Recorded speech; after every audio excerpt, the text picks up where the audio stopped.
माता के लिए जिन्होंने अपना जीवन समर्पित किया है। मैंने एक जनो पूछो कि ओम जी मुंडेल डॉक्टर की करे ए क्या डॉक्टर है अरे डॉक्टर की कर पढ़िया पूछो तो मैं यहाँ को नहीं पर मैं क्यों भाई डॉक्टर मतलब तो बोले डॉक्टर मतलब इलाज करें कोई सर्जन वैन कोई फिजिशियन वैन कोई योग वाला वैन कोई आयुर्वेद वाला वैन कोई केड़ा वैन बे बीमारी रो इलाज करे तो ए क्या डॉक्टर है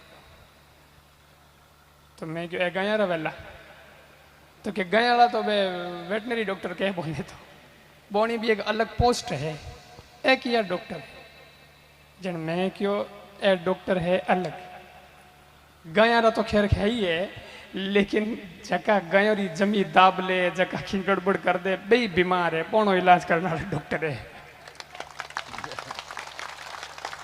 और एक बात डॉक्टर कभी किसी का बुरा नहीं चाहता क्योंकि उसको भी दूसरा भगवान कहते हैं।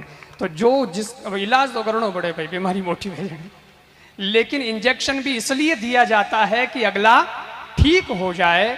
तो हमारी संस्कृति में गौ माता की स्थिति ऐसी थी लेकिन उसमें ओम जी मुंडेल ने बहुत गजब का योगदान दिया है। वे अपना अभी भी जीवन समर्पित किए हैं समय दे रहे हैं और गौ माता की सेवा के लिए जगह जगह जगह जाते हैं।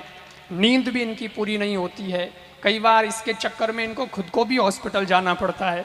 अभी पीछे वीओ का गोलिया में मेरी कथा का आयोजन था वहाँ जालोर जिले में वीओ का गोलिया ये 15 तारीख को वहाँ आप भी आए थे तो अभी मिले तो कह रहे गुरु जी उन टाइम सीधो डॉक्टर बैठो हो लेकिन इन्होंने अपना जीवन समर्पित किया है और मेरी अग्रिम शुभकामनाएं भी हैं कि अभी बता रहे थे कि मस्कट जा रहे हैं तो दुबई और वहाँ से आगे ओमान की राजधानी है मस्कट और वहाँ भी भजन संध्या जागरण गौ माता के लिए आप वहाँ पधार रहे हैं। तो मुझे लगता है कि ये तो राशि मिल रही है ओमान ठीक है नहीं और मने लगे कि वो ने ठा को नहीं कि कई मानो हमें ठा पड़ी कि हमें ओम जी कहे जको मान ओ मान गौ सेवा के लिए मानो। और ये भाव आप सबका बहुत अच्छा है। मैं चाहता हूँ कि ये गौ सेवक ये गौ रक्षक हमारी धरती का लाल जो हम सब के लिए गौरव है और देश के लिए गौरव है और विदेश की धरती पर भी जाकर के वहाँ के लोगों को भी गौ माता के लिए जगाना ये एक अपने आप में बहुत बड़ी बात है। मैं ओम जी मुंडेल हमारे मुकेश जी वैष्णव साहब और इनकी पूरी टीम यहाँ उपस्थित हैं मैं सभी को बहुत बहुत साधुवाद देता हूँ। और यहाँ श्री भोलाराम जी महाराज विश्राम संत विश्राम स्थली गौ सेवा समिति के जितने भी बंधु हैं उन सबका भी बहुत बहुत अभिनंदन करता हूँ।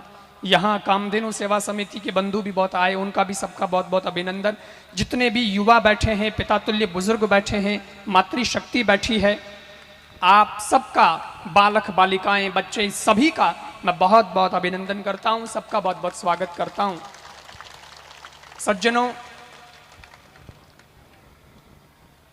मैं आप लोगों के बीच में ज़्यादा तो नहीं थोड़ी सी देरी मैं तो सिर्फ एक आह्वान करने के लिए उठाऊं और ओम जी आप लोगों को भजन सुना रहे हैं उसके साथ साथ गौ सेवा के लिए भी आह्वान कर रहे हैं। वो उनका अपना स्टाइल है उनका अपना अंदाज है। मोंगणो मने तो आवीज को नहीं हो मैंने तो आपको सीधी बात है ओम जी मत मैं बोली चुको क्योंकि आपको कभी मोंगणो लेकिन ओम जी ने भी अपने जीवन का ये लक्ष्य बनाया कि मैं मेरे लिए नहीं मांगता मैं गौ माता के लिए मांगता हूँ। और ये वास्तव में भगवान ने सरस्वती ने इनको ये वाणी दी है और इनको ये कला दी है कि जको कदे जीवन में 10 रुपये ही गाय रवाज से नहीं दिया हुआ है वो हजारों रुपयों ने कहना देते हैं। तो ये एक बहुत बड़ी बात है गौ माता की इन पर कृपा है। मैं तो केवल थोड़ी सी देर आप लोगों के बीच में हूँ ज़्यादा आप रे ओम जी के बीच में मैं नहीं आऊँगा थोड़ा सा पंडित जी मैं बोलूँ जित जित थोड़ा शांति रख जाऊँ हमारे बीचों मत निकल। मेरा निवेदन है पहली बात सज्जनों गाय एक ऐसा विषय है हमारी संस्कृति का आधार गाय मानी जाती है ठीक है और इन देश रे अंदर जीव तो घना ही है लेकिन आपा जाने माना हाँ कृष्ण भगवान ब्यारो एक नाम है गोपाल व्याणो नाम का ही है गोपाल। और उन्होंने वास्तव में गौ माता की रक्षा के लिए कई कार्य किए भी। मैं आपको थोड़ा सा निवेदन करना चाहता हूं कि आप देखो, जिन टाइम महाभारत की कथा है, कृष्ण भगवान दुर्योधन ने, हम जो उन्हें वास्ते गया था हस्तिनापुर, जिन्हें दुर्योधन कृष्ण भगवान ने कुछ अपशब्द कह दिया था। उसने भगवान ने कहा कि भाई लड़ाई मत करो, कौरव पांडव तुम भाई भाई हो, 50-50 कर लो, अपना आधा राज तुम रख लो, आधा पांडवों को दे दो। लेकिन वो माना नहीं। दुर्योधन कहो कि मैं मानू को नहीं, आप दो राज की कर दे दूं। तो भगवान कहो कि 5 गांव पांडवों को दीजिए अवसर राज तुम्हारा, दुर्योधन कहना मानो हमारा। 5 गांव तो दे दे भला आदमी, 5 पांडव है।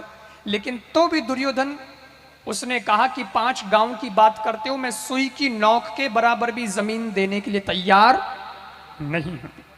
वो सुई की नोक के बराबर भी, जने भगवान कहो कि यू मत कह, ओ अन्याय और यो है, ये अधर्म है, तू अगर ऐसी बात करेगा तो युद्ध होगा, फिर जन धन की हानि होगी। दुर्योधन कहता कि युद्ध हम कर लेंगे और युद्ध में विजय भी हमारी होगी, क्योंकि कृष्ण तुम्हें तो लड़ना आता नहीं है, तुम तो सारी उम्र गायें चराते रहे हो, तुम्हें क्या पता है कि युद्ध कैसे किया जाता है। या फिर तुम मुरली बजाते रहे हो, सारे दिन हाथ में मुरली उठा के घूमते हो, इसके अलावा तुम्हें आता नहीं है, तो तुम क्या युद्ध करोगे, विजय तो हमारी होगी, योद्धा तो हम हैं, शस्त्र विद्या तो हमें आती है। और तब भगवान श्री कृष्ण ने दुर्योधन को समझाया कि दुर्योधन, वर्षों तक वन में, पांडवों के लिए कहा था कि वर्षों तक वन में घूम घूम बाधा विघ्नों को चूम चूम सह धूप गाम पानी पत्थर पांडव कुछ आए और निखर, सौभाग्य न सब दिन सोता है, देखें आगे क्या होता है। मैत्री की राह बताने को, सबको सुमार्ग पर लाने को, भीषण विध्वंस बचाने को, दुर्योधन को समझाने को भगवान हस्तिनापुर आए, पांडवों का संदेशा लाए और कहा, दो न्याय अगर तो आधा दो, यदि इसमें भी बाधा हो तो दे दो, केवल 5 ग्राम रखो अपनी धरती तमाम, हम परिजन पर असीन उठाएंगे, वही खुशी से खाएंगे।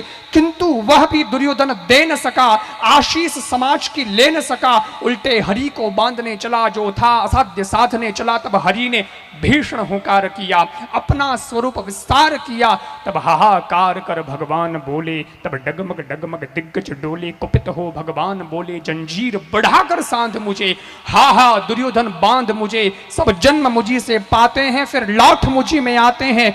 ले मैं भी अब जाता हूं, अपना अंतिम संकल्प सुनाता हूं, अब याचना नहीं रण होगा, जीवन जय या कि मरण होगा। मानव जब जोर लगाता है तो पत्थर पानी बन जाता है, ठम ठोक ठहलता है जब नर, पर्वत के जाते पांव उखड़, गुण एक से एक बड़े प्रखर, छुपे हुए मानव के भीतर। श्री कृष्ण भगवान ने कहा था दुर्योधन से कि दुर्योधन, माना तूने मुझे कहा कि तुम तो ग्वालिया हो, गायें चराने वाले हो, तो याद रखना दुर्योधन, मैं गोपाल कहलाता हूं। इसका मुझे गौरव है, क्योंकि गाय हमारी माता है, वो संस्कृति की